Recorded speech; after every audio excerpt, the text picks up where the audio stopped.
Hey guys, it's Monica J. Hodges here with KIP Tutoring Service, and I wanted to share with you something that happened a few days ago on 9/11.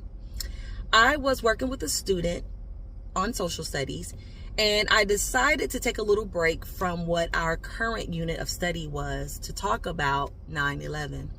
I thought it was appropriate, and I felt like all other social studies teachers out there in America were probably doing the same thing, right? So I felt like it was appropriate.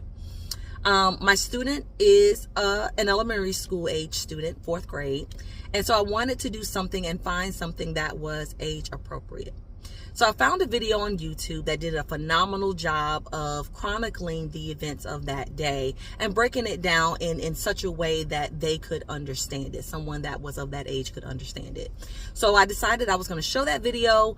We were going to complete a reading passage, answer some questions, talk about it, and then we were going to move on. So before I showed the video, I asked them, do you know what today is?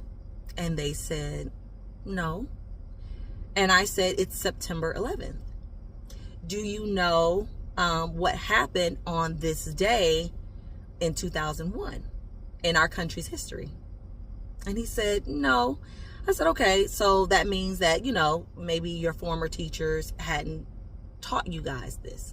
I was like, okay, that's fine. And so I began to share with him that, on this day in 2001, America was attacked. And I told him, where I was on that day. I told him, what my thoughts were, how scary it was, and how, no one knew what was going to happen next. No one knew when the next strike was going to be or where it was going to be. And it was a really scary time in our country's history. And I started to get a little emotional, which whenever I relive that day in our country's history, I never get emotional, but for some reason I started to get pretty emotional thinking about it again. And so my student interrupted me and was like, Miss Monica? And I said, yeah. And he said, do you know that dinosaurs are real? Like, they were real during that time. Like, back in the day, they were real. They really walked the earth. And, Tyrannosaurus Rex and those other dinosaurs, they were real. My friend told me. Like, even in Duluth, they were there. And so I'm